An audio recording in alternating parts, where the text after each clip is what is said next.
Live from WRAL News Headquarters in Raleigh, your number one source for local news. WRAL News, coverage you can count on. Breaking news at noon. Sky 5 is over the scene of the aftermath of a chase involving multiple agencies that ended in a crash. Live details about what authorities found when they searched the vehicle. And enjoy this sunny day. We're about to see showers rolling in. I'll show you how it could affect your St. Patrick's Day. And it's a sign of change at the home of the 82nd Airborne. We're live at Fort Bragg where the signs are coming down today. We begin this noon with breaking news. A chase that started in Johnston County ends with the driver crashing into a law enforcement vehicle a short time ago. WRAL Sky 5 flew over the scene as numerous law enforcement agencies swarmed the vehicle. WRAL's Matt Tallham just arrived on the scene. And Matt, we understand there was a cache of weapons removed from that vehicle? Yeah, from that Sky 5 video, you could see guns and what appeared to be a machete on the roof of that car. We are out here. We're just within the past 10 minutes. They cleared the scene here, but you can still see some of the damage. These are pieces of a state highway patrol car here. What we understand is that car that they were chasing, starting in Four Oaks, about 20 miles away, ended up coming down the road here, down into this ditch in front of these homes. You can see the tire marks here, then went across the street, and that's where these state troopers cars pinned them in. And you can see some of the damage to this trooper's car. There were 3 different vehicles here from the State Highway Patrol that were damaged in all of this. Now, this came to an end in the median here. We're right across from a school that's right over here from the Cape Fear Christian Academy. I do want to bring in a witness here, Sam Honeycutt, who actually saw all this happen. Sam, you said you were just in the backyard and you heard the noise. What did you see? What did you hear? Well, we heard the sirens, a lot of them, and they come off of the road here where Cape Fear Christian Academy's on, headed this way toward Irwin, and there were, I think, about 4, 5, 6 law cars. Highway Patrol, Harnett County Sheriff's Department was here. Anyhow, when they got on the 4-lane here, the Highway Patrol had an open lane to where he could get beside him and take him out. He went down through this ditch into my yard here. He come back out of the ditch, tried to cross the median into oncoming traffic. The Highway Patrol hit him again over there. Suburban stopped him and one pinned him in from behind. What was that sound like when that crash happened? It was about like being at the racetrack in a big wreck. But he hit about, I think there were about 4 or 5 cars damaged. One had already been wrecked on Radio Church Road. But the Highway Patrol did a super good job. Harnett County Sheriff's Department was here. Johnson County Sheriff's Department, but they did a super job stopping this man before he hurt somebody. Right. Good news. No one else here was injured. They were able to get that suspect out. Sam, we want to thank you for telling us what you saw here. But once again, as we've been looking, this chase starting in Four Oaks, ending here as you're heading toward Irwin here in town in Harnett County. We will send it back to you as we work to learn more about this chase. Matt Tallham live on the top of that story there in Harnett County. Matt, thanks. We will stay dry today. Tomorrow is when we could see rain arriving late in the day. Now, before the rain, it will be warm and windy for St. Patrick's Day. Meteorologist Elizabeth Gardner is in the WRAL Severe Weather Center with a look at a timeline for Friday's showers. You know, it's been awfully chilly to be outside enjoying our weather, but today temperatures will start to warm up into the mid-60s. That's going to be ahead of an even warmer day for tomorrow. Take a look at the afternoon for St. Patrick's Day. Already at 2 o'clock will be nearly 70 degrees. We'll see 72 mid to late afternoon. And then we'll keep it in the 60s all through the evening. And it's a day when people like to get outside and celebrate, but it does look like we're going to have a better chance for showers in the afternoon. The newest runs of the computer models coming in show that chance of some isolated showers during the afternoon. And then around dinner time or later, we have steady rain. Take a look at Futurecast. Right here at lunchtime, you can see that quick little shower that moves through. We'll see some isolated showers again between noon and 5. And then by the time we get to 7 or 8 o'clock, definitely 9 o'clock, you can see that steady rain coming through. It does zip out of here pretty quickly. It's out by 6 or 7 o'clock in the morning. We'll see some gradual clearing during the day Saturday, but it won't be as warm as what we're expecting for St. Patrick's Day. And it won't be St. Patrick's Day. Again, looking at that chance for some scattered showers during the afternoon and the steady rain overnight. We'll talk more about your temperatures for the weekend coming up. Elizabeth, thanks. Less than 5 minutes ago, students at the Halloway-Saponi Tribal School were released for the day. School leaders decided on the action after a student was hit by a car yesterday while getting off the school bus. We're back on the scene today to get an update on his condition and to learn more about the driver and the charges he faces. WRAL's Aaron Thomas is live with what he has learned. Aaron, hearts are heavy today in that community. Yeah, most certainly, Renee. Good afternoon to you. And we've since learned from investigators that 17-year-old Tillman Mitchell is still at Wake Med Hospital fighting for his life at this point. Behind me is a school that he attends. You can clearly see there's a lot of activity going on. You have several parents and school buses coming in to pick up students for that early release day. There's also support staff on hand to support many of the staff members as well as students that are processing what they're calling a traumatic event. Let's now take you to some video. We have Sky 5 that captured the impact of yesterday's bad accident. You can actually see a car with a broken windshield and large dent in the hood. Today I spoke with State Highway Patrol to find out how the driver of a 2022 Tesla Model Y struck the student as he was getting off the bus. Was the car in autopilot mode? And did the bus have a stop arm with a camera? Here's what Sergeant Christopher Knox with State Highway Patrol shared with me about the investigation. We want to make sure that we're thorough, that we're looking at all aspects of this to include, how the vehicle was being operated, what the true reason why the driver didn't see the student. All that plays into where we go moving forward. And Sergeant Knox goes on to say that we're talking about some serious charges here, a felony charge, and this is a case of distracted driving. That's what we know so far. 51-year-old Howard Jane Yee of Roanoke Rapids is the driver that's currently facing charges. This is a story that we're definitely staying on for you this evening. We're trying to find out a little bit more about that accused driver, as well as speak with any folks who may have known this teenage victim fighting for his life. Renee? Aaron Thomas, live in Halifax County. Well, this noon hour, the U.S. military released declassified video that shows the week's encounter between a U.S. surveillance drone and a Russian fighter jet. It shows the MQ-9 Reaper drone's tail and propeller as it flies over the Black Sea. The video shows a Russian fighter jet approaching and dumping what appears to be fuel on the drone, not once, but twice. The video is then disrupted as the jet collides with the drone. Russia denies a collision occurred. Coming up in our next half hour, we'll talk with a military expert about how this could escalate tensions between the U.S. and Russia. The sign you see here will soon be no more. That's because Fort Bragg will officially become Fort Liberty in June. The change comes after the U.S. military decided to rename military posts named after Confederate leaders. WRAL Fayetteville reporter Gilbert Bays is live at the home of the 82nd Airborne with the story. Gilbert, it'll be strange not to say Fort Bragg anymore. Well, that strange is the understatement. I've lived here for 45 years, and this is a site that I didn't think I'd ever see. The letters and the emblems on this sign here have been taken off in preparation of this sign coming down. Now, I've been out here countless times doing live shots about our soldiers from the 82nd, from Special Operations Command, from the 18th Airborne Corps, going on missions all over the world. Let me show you what this sign used to look at like about a week or so ago. It had bold letters proudly proclaiming Fort Bragg the home of the Airborne and Special Operations Forces.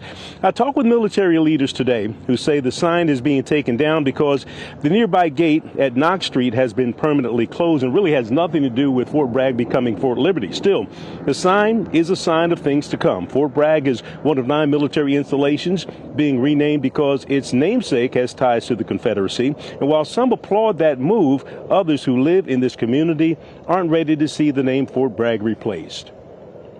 The base was named for a Confederate general that wasn't worth a darn. But who cares? Fort Bragg is Fort Bragg. And it's been Fort Bragg forever. And that's the way it should stay. Military leaders say they have no plans to replace the Fort Bragg sign here near Knox Street Gate. Even when the post is renamed Fort Liberty, they say this sign right here is obsolete. But they will be changing other signs around posts, other entrance gates, and the signs that name the streets, for example, around here. Renee, we're told the cost to make the change from Fort Bragg to Fort Liberty is going to cost about $21 million for all 9 posts. But right here at Fort Bragg is going to cost about $6 million. Like it or not, that change is happening. Gilbert Bays reporting live from the home of the 82nd Airborne. It's been more than 72 hours since a 15-year-old was shot and killed in Rocky Mount. Police have arrested 2 people. A third person remains on the run. Officers found the victim at a home on Tarboro Street. His name has not been released out of respect for his family. Records show police have been to that home 68 times before. Officers also found stolen guns and drugs inside that home. This is the third time a child has been shot in Rocky Mount in the past 6 weeks. Durham police are sharing more information about a man officers say was involved in a deadly shooting. Surveillance photos show the man wearing a black hoodie and black mask running away from the scene. The shooting happened Tuesday afternoon at a busy shopping center on Hillsborough Road. 23-year-old Mario Lopez was shot to death. Police are also stepping up patrols in that area. It's been 2 years since the deadly shootings at 3 Atlanta spas. 8 people were killed, including 6 Asian women. Today, Asian Americans across the country will gather in synchronized events in Atlanta, Denver, Detroit, New York, and San Francisco. Always with us, Asian Americans Rise Against Hate will honor the victims and demand action against racist hate and violence. Special appearances at each event will include Asian American leaders, activists, community members, and elected officials. Scholars from around the world are gathered at UNC Chapel Hill today to discuss the history of slavery and racism in higher education. UNC is hosting the 3-day University Studying Slavery Conference for the first time. This is a gathering of more than 100 institutions examining the legacy of slavery and the way forward. UNC has grappled with the issue in debates over alumnus Nicole Hannah-Jones and the Silent Sam Confederate monument that once stood on campus. This week's events are free to the public. March Madness is finally here. The first round of matchups in the NCAA tournament kicking off today. The 5th-seeded Duke Blue Devils will play 12th-seeded Oral Roberts. Tip-off tonight at 7:10. WRAL's Chris Lee will give us a preview from Orlando ahead in our next half hour. NC State holding practice ahead of its first game tomorrow. WRAL's Casey Hentz will take us to Denver in the next 10 minutes. A disturbing act at a bar caught on camera. Next at noon, the trouble this college student is in for pushing a wheelchair down a set of stairs at a bar. Also, volcanic activity on Venus. The evidence from NASA's Magellan spacecraft captured back in the 1990s. Plus, we're looking at how the future of an I-440 project is going to eventually ease your commute. Download the new WRAL streaming apps on Roku, Fire TV, Apple TV, and Android TV.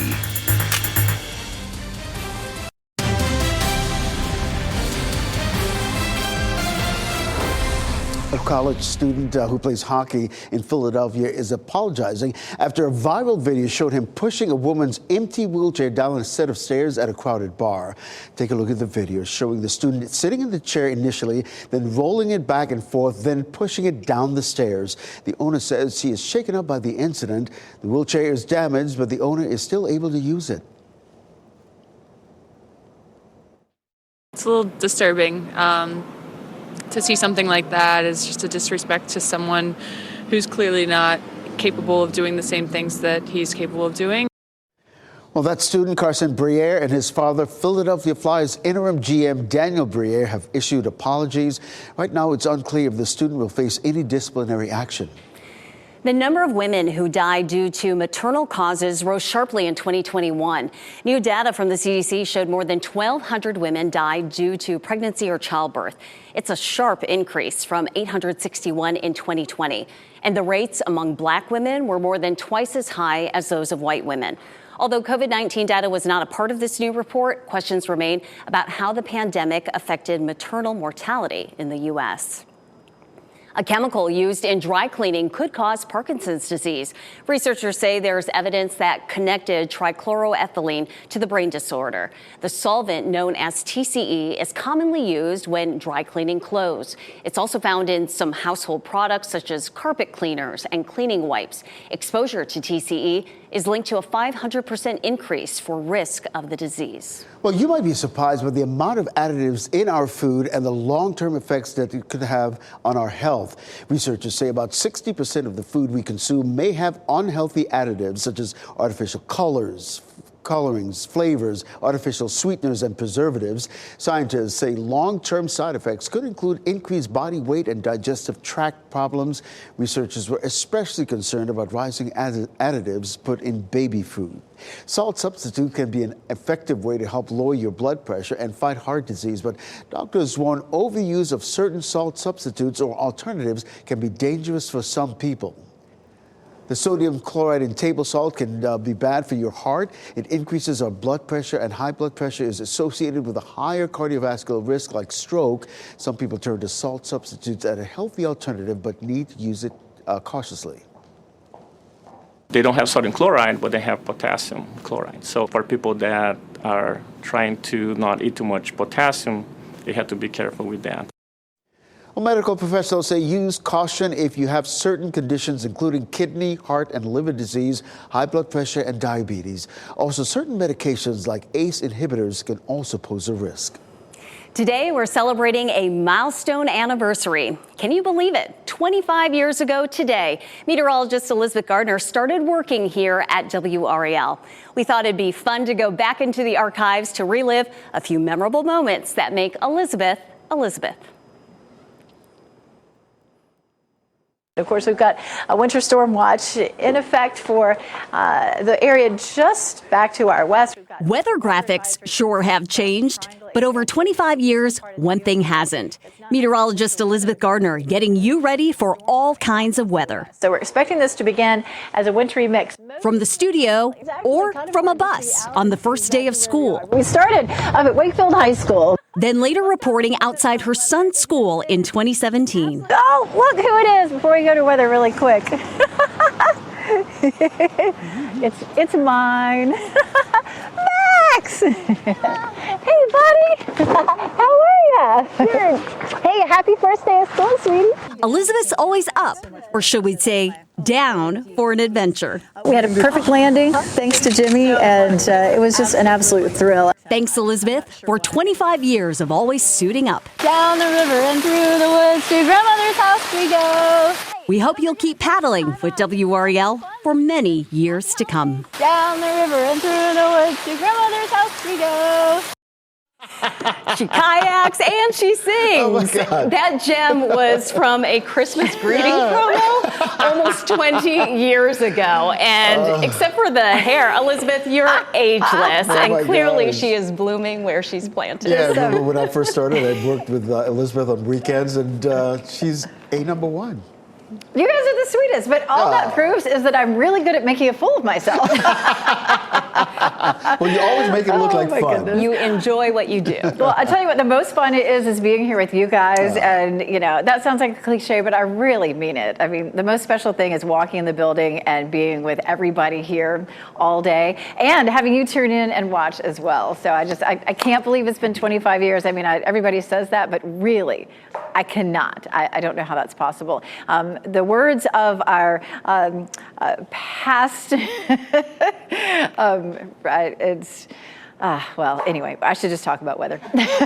All right, it's warming up out there finally, looking at 59 degrees for our high right now. Temperatures are going to climb into the mid-60s later on today. So it's a beautiful afternoon. It's going to be a little bit breezy over the next few hours with the winds gusting up to 20 miles per hour. And it looks like there's going to be high fire danger to our west, but it may be a little safer today to burn here. I'll tell you, it's going to be even safer if you can just wait until, say, Saturday and Sunday. We're going to get, of course, rain on Friday night, and that's going to, of course, help to settle the dust a little bit. 54 in Roxborough right now, 56 in Fayetteville, 59 in Durham and Raleigh. So our wind has shifted to southerly, and that's what's warming us up. As a matter of fact, look how much warmer we are now than we were this time yesterday, anywhere from 8 to almost 15 degrees warmer. So it is already feeling nicer, especially with the reduction in that gusty wind. High pressure is to blame or to thank for our warmer temperatures. temperatures. High pressure systems rotate clockwise. That one's sliding out,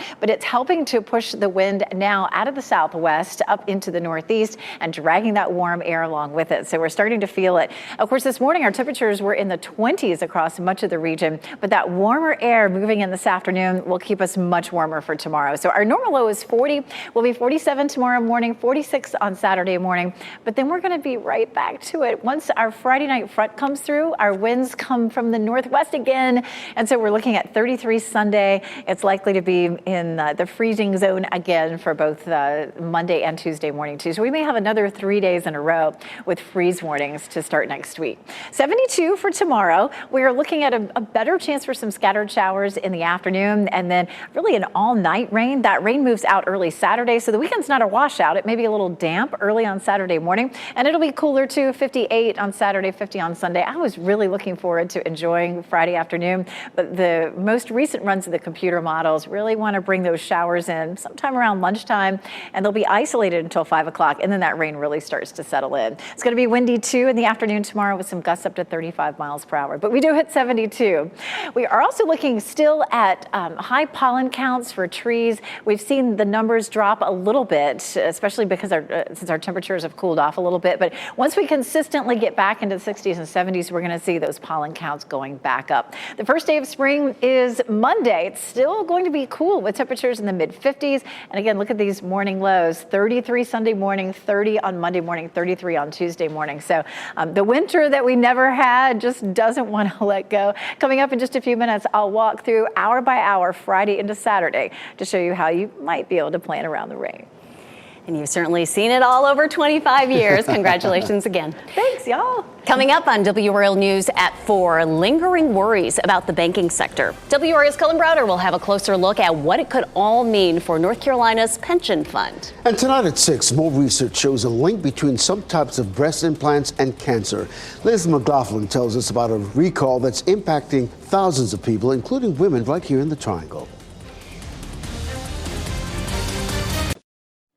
NASA says the moon has much more water on it than they once believed, and now they have a map to show it. This is the first detailed and wide area map of water distribution on the moon's surface.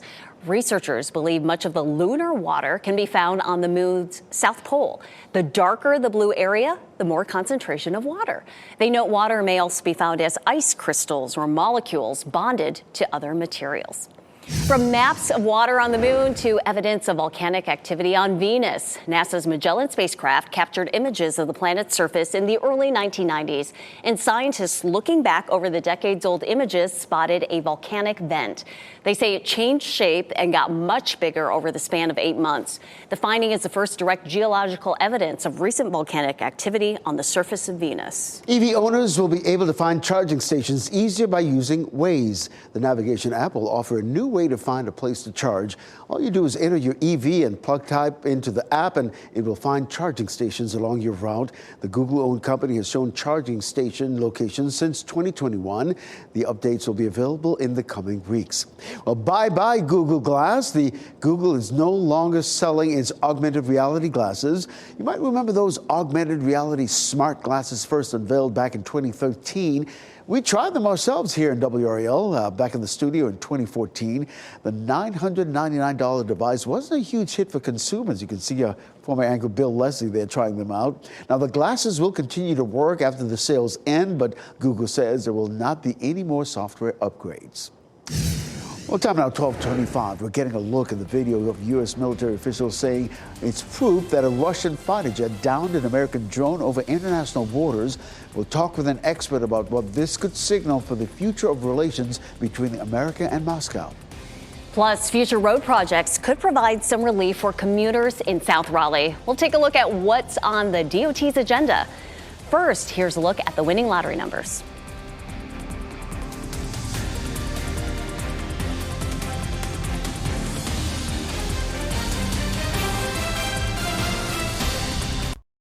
Shot in 4K ultra high definition. Your number one source for local news. WRAL News. Coverage you can count on. At the top of the hour, we showed you video of the moment a Russian fighter jet collided with a U.S. drone. Some fear the act could escalate tensions between the two nations. We're joined now by Simon Miles, assistant professor at the Duke University Sanford School of Public Policy. Professor Miles, great to have you in today. Now, first U.S. officials said Russia intentionally downed the drone, but yesterday U.S. Army General Mark Milley said he wasn't sure if the Russian jet intentionally made contact with the U.S. drone. What do you make of this? Is that strange in your opinion? You know, it's not really strange to me. Looking at the video, what seems to be happening is that the Russian aircraft is trying to make an extremely close pass and probably try to blind or in other way shoo off the American unmanned aerial vehicle with a fuel dispensation to try to kind of make it turn tail and run away. So it's hard for me to really say that this looks like an intentional strike because, frankly, an intentional strike would be really dangerous to that Russian pilot. And I think that what General Milley said is probably the best assessment, is that this was an accident trying to do a very dangerous and reckless aerial maneuver. Yeah. So based on your expertise, have you seen this before? Yeah, we've seen actually a lot of this type of behavior, even just since the war broke out in early 2022, with Russian aircraft trying to shoo away American, British, and other NATO partners and allies who have been flying surveillance flights down in the Black Sea region. We've also, frankly, seen this level of unprofessional and reckless behavior over the skies, for example, of the Eastern Mediterranean, in their Syrian area of operations, on the ground in Syria with reckless driving, and frankly, the performance of the Russian Air Force throughout this entire invasion of Ukraine has been pretty abysmal, and that tracks with this error. So, you know, we know that relations between Russia and the U.S. all-time low right now. Does this situation escalate the risks of tension between the U.S. and Moscow in the Black Sea? You know, I don't think so. The Russians have claimed that they are closing that airspace because of their war. And of course, the United States and the rest of NATO, and frankly, the rest of the world, is not really interested in what Russia would like in order to most comfortably prosecute their illegal invasion of Ukraine. There were some phone calls, probably pretty frosty, between the Secretary of Defense and the Chairman of Joint Chiefs of Staff and their Russian counterparts. But frankly, this is a relatively minor accident based on foolishness, probably on the part of one Russian pilot who bit off more than his piloting skills would let him chew. In the grand scheme of U.S.-Russian relations, I frankly don't really see this being more than a little blip. Well, we're all hoping that's the case as well. Professor Simon Miles, we appreciate your time and perspective today. Thanks for having me. And happening right now in the WRAL Live Center, Poland has just come out and said they will be transferring 4 fighter jets to Ukraine in the coming days. This is a photo of the exact jet that they will be sending. Poland is becoming the first NATO country to send fighter jets. They've taken the lead among NATO allies in supplying Kyiv with some heavy weapons. Poland's president said these are actually hand-me-down airplanes. They are at the end of their operational life, but he says they do have a lot of life left in them. He was speaking at a press conference today with the president of the Czech Republic as well, both of them saying they have their joint backing for Kyiv. Michelle, thanks.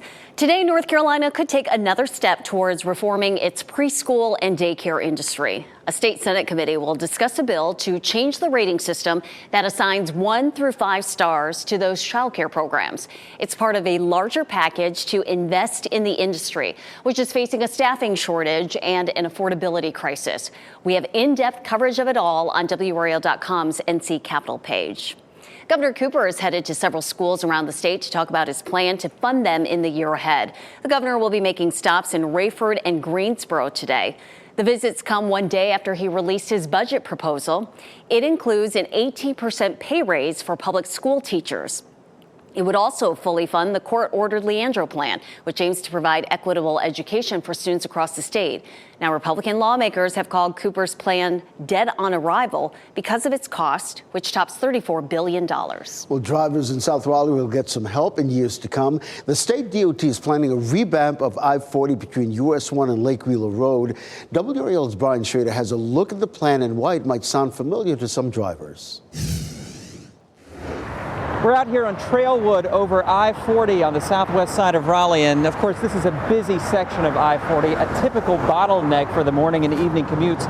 But there is good news for drivers. The DOT is planning to add 1 to 2 lanes in both directions of I-40 between Lake Wheeler Road and US 1. And they're going to redesign that busy, tricky US 1 interchange. Construction is set to begin in 2025, but some drivers might have a sense of deja vu about all of this. They had to deal with the big headaches for 4 years out here when the DOT rebuilt this section of I-40 several years ago. This afternoon on WRAL News, I'll ask the DOT why it didn't include those new lanes in that last big project. In the meantime, you can look over the DOT's plans and leave your feedback for engineers. We have that link in our story on WRAL.com and the WRAL News app. In Raleigh, I'm Brian Schrader, WRAL News. Fentanyl continues to take lives in North Carolina. One expert is calling it the deadliest drug epidemic in American history. Our WRAL documentary team took an in-depth look at the synthetic opioid and why it's so dangerous in Crisis Next Door, which premiered last night. Fentanyl is 50 times stronger than heroin, and it's found in more and more illegal drugs.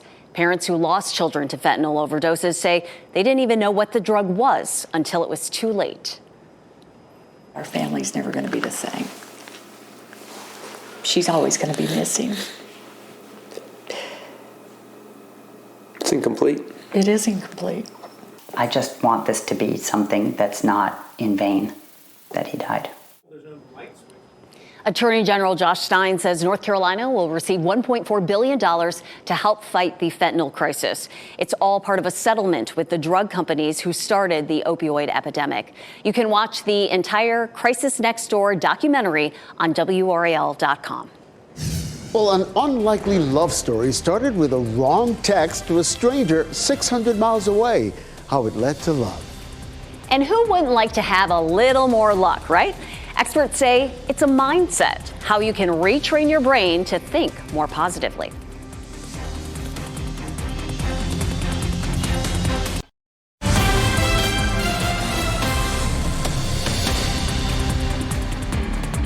How does a free ice cream cone and a free donut sound? Well, we're here with WRAL Smart Shopper Faye Prosser, who has all the details on these tasty deals. Faye, where can we get these? Well, Renee, I've got you covered, at least your sweet tooth covered. You can find at Krispy Kreme that you will get a free original green glazed donut today and tomorrow for St. Patrick's Day, but you have to wear green when you head into the store. It's valid in-store and through the drive-thru at participating locations. And Dairy Queen is having their free cone day on Monday, March the 20th, where you can score a free small vanilla cone at participating locations, no purchases required, and you can see the details over on the Smart Shopper column. And since we probably should eat more than just ice cream and donuts, what are your favorite grocery deals for this week? Yeah, we probably should include a little produce. For instance, green cabbage, 25 cents per pound at Harris Teeter this week. Roma tomatoes only 89 cents a pound over at Aldi. Pineapples only $1.49 each at Aldi. And strawberries $1.79 per pound at Lidl for My Lidl members. In the meat department, you will find whole Boston butt only 99 cents a pound over at Food Lion. And boneless chicken breast only $1.79 per pound at Food Lion. That's a great deal. Plus 80% lean ground beef in a 3-pound family pack is only $2.99 a pound at Lowe's Foods. And in the rest of the store, you will find over at Lidl, there's a great deal on cereal. Specific boxes are 5 boxes for $5. That's only $1 a box. And Harris Teeter has their fabulous shredded cheese deal again. Buy 2, get 3 free makes them only $1.40 each when you buy 5. Harris Teeter also has their peanut butter on sale for $1.49 for a 16-ounce container. And Oikos Triple Zero or Dannon Light and Fit yogurt in a 4-pack is buy one, get one free for $2.65 each at Publix. And finally, for all of you Peter Pan peanut butter fans, you'll find the 28-ounce big jar is buy one, get one free over at Publix. Makes it only $2.99 each. You can see a list of all the top deals at the grocery stores over on the Smart Shopper column. Faye, thank you so much for always helping us stretch our hard-earned dollars. And you can find more smart shopping tips from Faye at WRAL.com. Search Smart Shopper. Our news continues now. A friendship that started on faith turned into a true love story. Coming up, how the wrong text landed in the hands of Mr. Right. Also, virtual performers can be the future of the music industry. After the break, how an online girl group is taking the digital world by storm.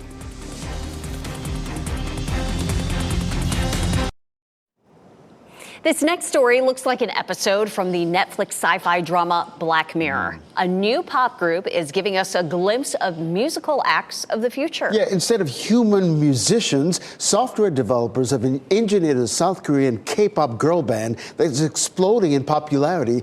Marion Rafferty gives us a closer look at this growing trend. Believe it or not, these 4 singers aren't real people. Everyone is hot. They're virtual performers in the new South Korean K-pop group called MAVE.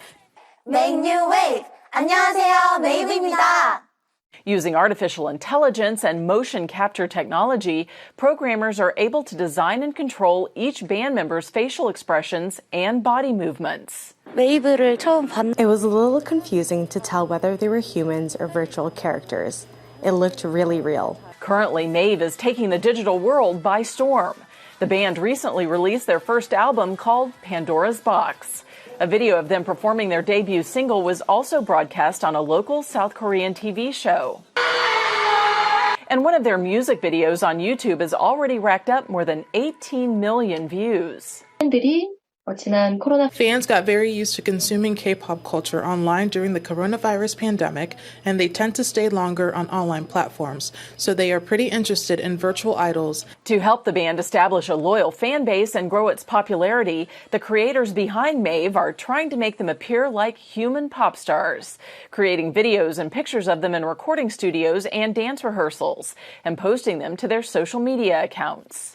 I use metaverse platforms with my friends often, so it's familiar to me, and I feel like I could become their fan. Wow, that was Marion Rafferty reporting. Now, MAVE's programmers say the group is set to appear in a video game sometime this month, and the group is also expected to perform in more online projects in the future. It is mind-blowing how real they look. And here's the thing, the group they're not real. That's the mind-blowing thing. But what is wrong with real? Oh my real. Gosh. I mean, the artificial intelligence is just going to be a whole new frontier for everybody. Metaverse just taking over. That's right. Well, here in our metaverse, real universe, we have beautiful blue sky sunshine. We have real meteorologists. Yes. I like to live in the reality. That is crazy, isn't it? Yeah. You can't go see them in concert. No. I mean, I don't know. I guess they could put a giant video screen. I mean, I guess that's, if you're going to see a stadium show, you're just looking at the video screen anyway, aren't you? I don't know. Where are we headed with this? That is crazy. Get outside and have a real life outside and enjoy it today. Goldsboro, Apex, Durham, Chapel Hill, all looking lovely. Temperatures are going to be warmer this afternoon. It's going to be pleasant to be out. But here's the next round of rain that is coming our way. We're just going to see some showers with this tomorrow afternoon, and then it turns into a steadier rain overnight. Earlier in the week, it looked like this rain wasn't going to come in until, maybe 9 or 10 o'clock. We were even looking at that potentially yesterday for part of the day. But it looks like we need to just plan on the fact that we'll see a few isolated showers during the afternoon. And by the time we get to around 8 or 9 o'clock, that rain will start to be steady. So keep that in mind as you're planning your St. Patrick's Day, at least least it'll be mild. We take a look at our system that rolls through. It's not going to be a washout for Saturday. It's going to move out pretty early Saturday. This is 5 o'clock this evening. We're seeing a little bit of high thin cloud cover that will continue to fill in as we get through tonight and into tomorrow. First thing tomorrow morning will be fairly cloudy, and there's going to be some rain that's back to the west in the morning, but I feel like we're going to stay nice and dry up until lunchtime. Once we hit lunchtime, there'll be a few isolated showers that come through. It's not going to be terribly wet during the afternoon, but we couldn't rule out a stray shower. And then by 5 or 6 o'clock, we start to see that rain moving in from west to east. By 9 o'clock, it's covering most of the viewing area. And it'll be heavy at times, but I wouldn't expect to see a lot of thunderstorms out of this. By Saturday at 8 a.m., it's long gone. So we're seeing it pushing out by about, say, 6 or 7 a.m. And then notice by lunchtime, we're beginning to see a few breaks in the clouds. So we should be able to enjoy Saturday afternoon. It is going to be cooler. We're not talking about 70-degree temperatures, but at least it'll be dry. And Sunday's dry too, just chilly. How much rain are we looking at? Probably somewhere between a half an inch and an inch. The timeline of the rain has started to move up, and the amount of rain has also been jumping a little bit with the latest runs of the computer models. Here's our 7-day forecast, looking at 66 today, looking absolutely beautiful. It won't be as cold tomorrow morning or Friday morning. We'll see that high of 72 around the middle of the afternoon. We'll see those isolated showers, and then that rain moves out really early Saturday. High 58 Saturday, 50 on Sunday. Like I mentioned before, we may end up with 3 mornings late weekend into early next week where we have a freeze warning again. 33 Sunday morning, 30 Monday morning, 33 Tuesday morning.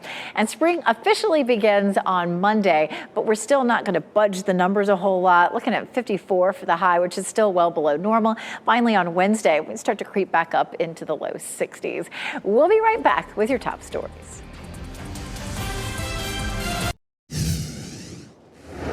As we wrap things up, here's a look at a few of the headlines we're following today. A chase ended this morning on Highway 421 in Harnett County when a driver crashed into a law enforcement SUV. A chase started in Johnston County and ended near Irwin. Sky 5 video showed deputies and troopers pulling items out of that vehicle, including a handgun and a machete. The Halawa-Saponi Tribal School in Halifax County released students early today. School leaders decided to dismiss at noon after a student was hit by a car yesterday while getting off the school bus. At last check, the 17-year-old is still in the hospital with critical injuries. The car's driver, 51-year-old Howard Yee of Roanoke Rapids, faces charges. The letters and emblem on the Fort Bragg sign near the Knox Street gate have been removed. Fort Bragg is one of 9 military installations being renamed because of its namesake having ties to the Confederacy. Military leaders say they have no plans to replace this Fort Bragg sign, even when the post is renamed Fort Liberty. Post leaders say this sign is obsolete. More than a decade ago, a woman from Georgia thought she texted a friend a Bible verse. Instead, that text went to some man in Ohio, and he gave her a call, but she let it go to voicemail and then later listened to it. He just sounded very genuine, and he sounded kind of cute. So I was like, you know what? I'm going to give him a call back. Yeah, the rest is history. He sounded cute.